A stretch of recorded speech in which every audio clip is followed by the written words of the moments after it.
Hi, and welcome again to From Inside. I'm Dr. Sal Benanti, and we're going to be speaking about personal energy. And I'm here with one of our consultants, life coach Lori Roberts, who is also involved with work, as she will talk about, in Reiki. Some of you may know about it, others may not. But we're talking about energy. And we will spend a few minutes sharing with you our perspectives. This is not going to be a physics talk where we're going to be talking about kinetic energy and potential energy and so on. There's loads of information like that on the internet these days. It's an information age we live in that can be so wonderfully informing and sometimes distracting from the very basic core ideas that are important for us to keep in mind, like personal energy. What is personal energy? What do I feel when I think of personal energy? What comes to mind? I know personally for me, my personal energy can be quite different at different times, depending on the people or the places and the things that I'm engaged with. And that speaks to the fact that who we are is always in the process of becoming. Who we are is not what's underneath the clothing, but it is what comes into being in relationship to other people, places, and things. Hence, we call it moods or interests or things that lift our spirits or drop our spirits. And the more we can become conscious of this on a regular, ongoing basis, the more we can become self-aware, the more we have the ability to make choices and to be a better influence in the course of our own life and the other people with whom we're involved. For me, it was such a surprise to learn how much working with my own personal energy would change my life. Mm-hmm. You hear, your personal energy, and it sounds really nice, but it doesn't sound, on the surface, it doesn't sound that important. Right. It sounds like, well, that'd be nice, but I don't have time. I have this long list of things I have to do, and I get this guy coming at me, and that's not the stuff of the real world. This is ridiculous. But this is the stuff that starts. This is the beginning of everything. Yes. The focus on your personal energy. The only place we can really begin from any point is right here and now. Exactly. Not even from right here and now. It's right here and now within us. Exactly. From the inside. And from the inside. From inside. Yeah, from inside. It's from inside. And the point about the Center for Optimum Living, we haven't addressed, but the Center for Optimum Living is inside each of us. Mm-hmm. The reason people come to me for these sessions, they are looking for a sense of peace. Mm-hmm. In many cases, they've tried everything else that they could think of under the sun. Maybe a friend recommended it and said, it's hard to explain, but maybe you just experience it and see if it works for you. And for some people, it works really, really well. But essentially what's happening is we are allowing a space for people to be able to relax enough so that they can actually experience the release of some energy that's become bound up, that's become tight. And oftentimes we don't even recognize where we're carrying these things. We get so used to, again, not being focused on our internal energy. We get focused so far out that we start to ignore what's happening. I hear stories like I remember one time I had a cut on my hand and I was really busy cooking for a big party. And I looked down, I had this cut on my hand and my kid said, "Mom, you're bleeding. What's, what?" And I said, I don't even know how I did that. But it's, I was so focused on outside, what I had to do, the guest list in my head, all of this stuff going on that I hadn't realized that I'd actually cut my hand. And I think everybody has a story. Where'd you get that bruise? Yeah. But there's so much more. That's the external stuff that shows up, but there's so much more internal detail that we have just been, I wouldn't say trained to ignore. It's just that there's been a lack of awareness of how important this is. To ignore. What's that? Sorry. It is trained to ignore. Yeah. Watch this. This isn't important. That's important. Mm-hmm. Before about the safe space and having the space. What I've experienced in Reiki, and I've heard from other clients who've experienced it with you, is that you have the ability in those, when you're doing it in here, in that room, otherwise you're doing it remotely, which is also amazing to believe and experience it happening. You have to try it for yourself to really understand it. Yeah. I mean, it's anyhow, but in the room, that you would come into the room and you would, my experience would be that you would retrieve yourself from all the external things we have to do and the things we're trained to focus on, go into a really very deep place inside yourself, which sort of brings the client or me, I'll speak personally, into that deeper place of space and peace, as well as you kind of bring me with you. Yeah. And that might sound kind of weird, but think about it the other way, that you're at home, you're feeling really calm, and all of a sudden someone comes in and starts yelling and screaming at you. Your energy is going to go into a whole different place. But here, in a nonverbal way, your movement into your own deeper center kind of helps bring people a little closer to theirs. And I say a little closer because it's not like a point you hit and you're there. It's just a deeper place of calm, of peace, in which your body can rebalance itself. Your mind can rebalance itself. Your emotions can rebalance yourself. Your physical, mental, emotional energy is now, the restraint is taken off. It's like if your fist is clenched, that all of a sudden you feel it's in warm water, and all of a sudden it just naturally releases and goes back to a place of greater, deeper, fuller, richer. Yeah. Reiki. There's other forms of energy work all around the world. So fascinating to me that the growth of energy work in the last 50 years, the change in the world in the last 50 years, the tipping point at which we are at right now. I heard on the news this morning, some report was saying how many people who are being surveyed are saying, they've learned a lot through this period of social isolation, and that they're rethinking a lot about their relationships and how they want to spend their time. They're thinking a lot more about their energy. Where have they been spending their energy? Absolutely. Yeah. Yeah. All of that, all of the things that on the outside world have really, not all of them, but the majority have been removed so that we can have that opportunity to focus on ourselves in a way that has, I don't know the last time in history this has been possible. And when we ourselves, it's as I said in the beginning, not the self underneath the clothing. No. Self that we all are connected in one whole self, if you will. Interconnected, interrelated beingness that we all experience in life. That we all need to do our part within our own sphere of influence. And that part comes from the peace within us, the balanced energy within us, the good energy within us, the love within us, the care, the compassion.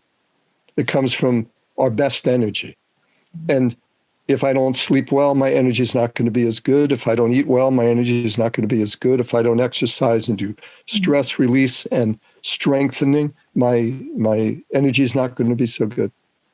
And it's never going to be perfect. That can always get better. And the stress. And the stress release is the part where the Reiki practice comes in. Yes. That is the space as you described. It's one of my most favorite things to do.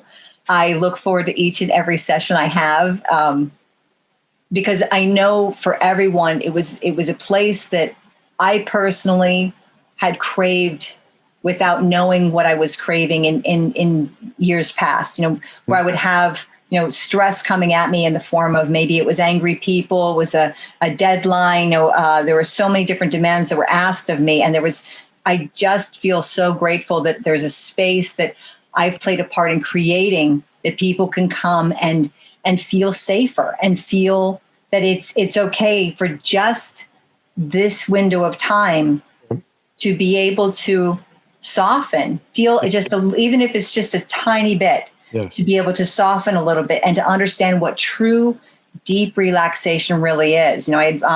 I was talking with one woman who was trying to understand, was curious about Reiki, and she said, well, I go to, if I want to relax, I get a manicure. If I want to relax, I go to it. And I'm saying that is a form of relaxation, but there is what so many people are not even aware of, the deeper and deeper and deeper levels of relaxation that are you only go as deep as you're comfortable. It's not like you're suddenly, bottomed out and wow, I don't know what to do with myself. It's this very, very gentle descent to your comfort level.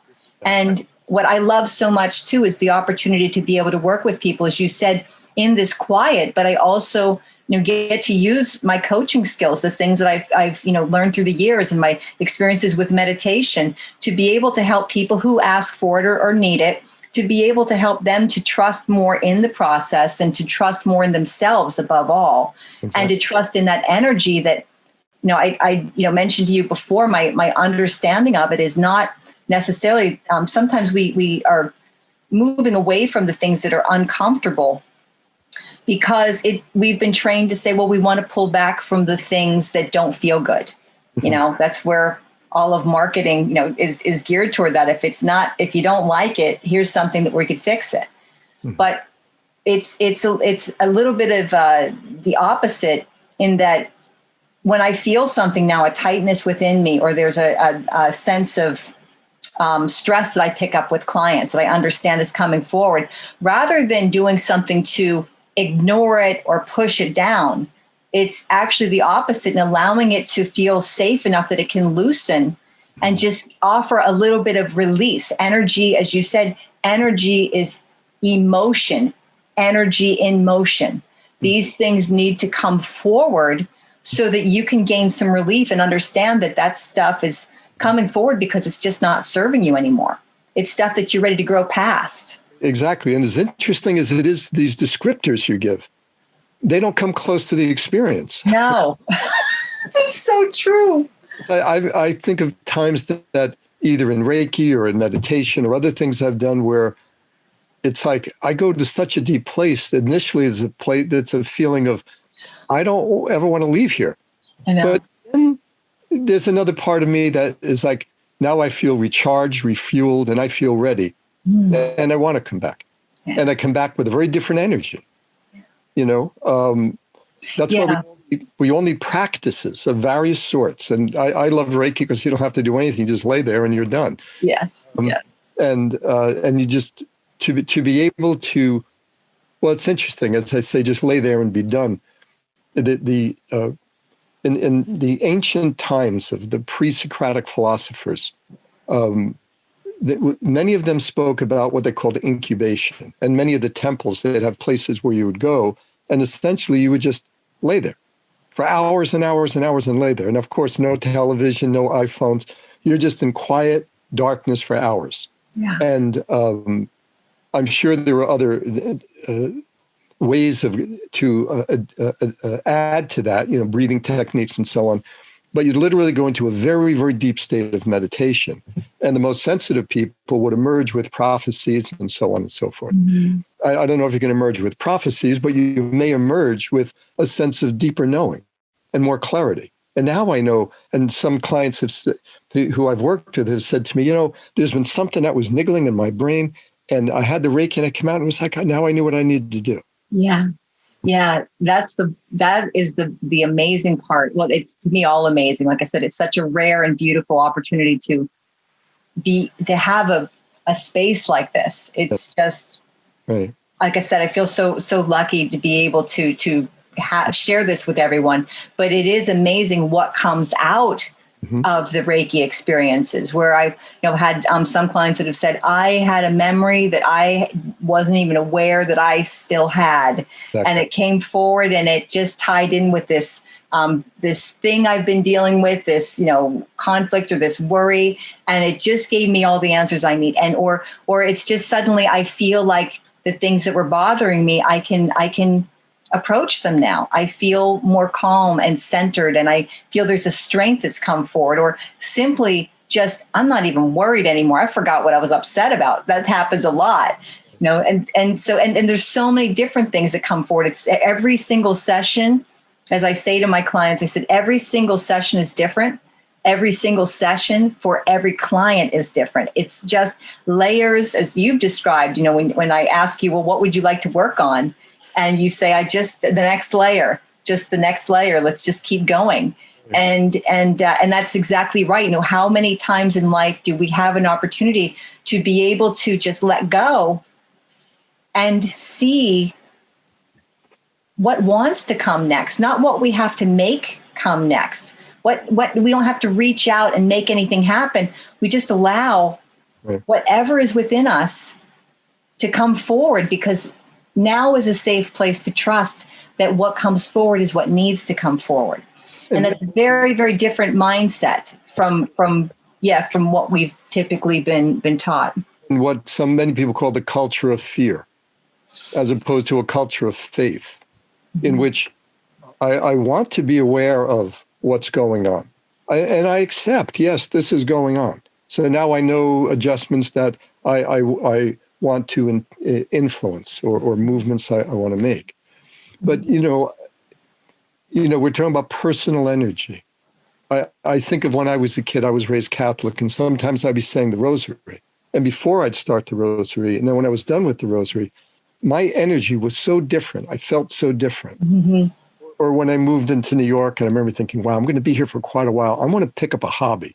So I bought a harmonica. And I thought, if I just play the harmonica for 5 minutes every day, in years, I'll really be good at the harmonica. Mm-hmm. And then graduate school was a lot more than I thought it would be, and never got back to the harmonica. Yeah. But, it's the ability to find a way to move more and more closer to our own centers, from which, with all the superficial external differences there are, we're all coming from the same place, a place of goodness and love and compassion and peace.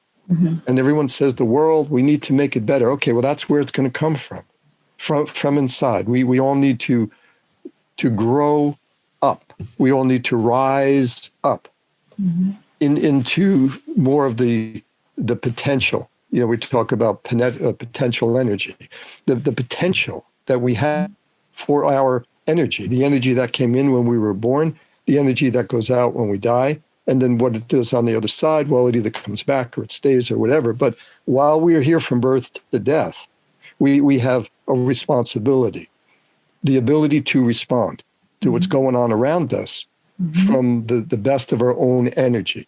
It's never going to be perfect, always going to be a little polluted. But our task is to make it clearer and clearer and optimize the whole experience of our lives. So as we come to the end, Lori, what would you like to leave us with, aside from your beautiful smile? Well, you make it easy to smile, that's for sure, especially talking about my favorite subject. So, yeah. I just think of the phrase, what's rolling in my head, and I'm trusting in what's coming forward within me right now, the phrase, the better it gets, the better it gets. Mm-hmm.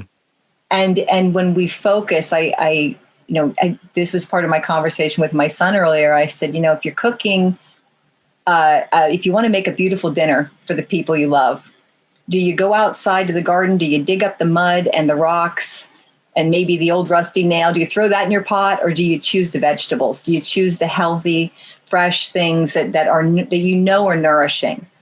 And so again, it goes back to, for me, where our attention goes, our energy flows, and what we put into ourselves is what we will get out.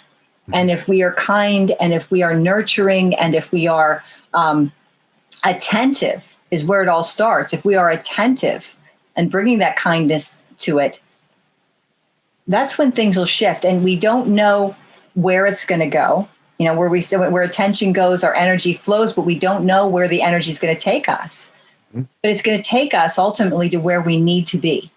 Mm-hmm. And so how do we start to learn how to befriend, to develop that deeper relationship with our own personal energy? And it's different for everyone. Everyone has a different way of approaching it. And it may not be Reiki, but for many people it is. And it may not be coaching, but for many people, it could be something they're very interested in that they think will help to get them to the next level. But yeah, this is it. We're rather than trying to fight against the world, why not turn inward and see what happens? Maybe if you're tired of fighting against the outside, just see what happens when you turn inward. And I would leave everyone with two thoughts. One, yes, as we turn inward, we will discover that ourselves, way deep down inside, And from that deeper inner self, we now are responding to the outer world. So what I'm going to suggest is that people who have the ability to do so, set your timer for an hour. And then in an hour, think back to what we've just spoken about. Think back to what you've heard and take notice of what you remember. What you remember and what we've spoken about may be one little simple way for you to help develop more awareness of where your attention is going, where your energies are going. Or maybe you're going to become aware that your energies and attentions are going into a direction you don't really want them to go anymore. Many people have been realizing that. It's a time of reassessment, realignment, being clearer of the direction we want our lives to go in, finding more and more desire to get there, and cultivating the disciplines in practice every day, constantly, to become more of who we have the potential to be. Not only for our own sakes, but for everyone's sake, because in reality, who we are is in between. Take good care. We'll see you soon. Listen to us. You don't have to necessarily watch. Turn it on when you're driving. Yeah. Listen to us and see what it awakens in you, because that's the most important thing to listen to what is coming up within you. Take good care. Be well. See you soon. Thank you, Lori, so much, as always. Thank you, Sal, and take care, everyone.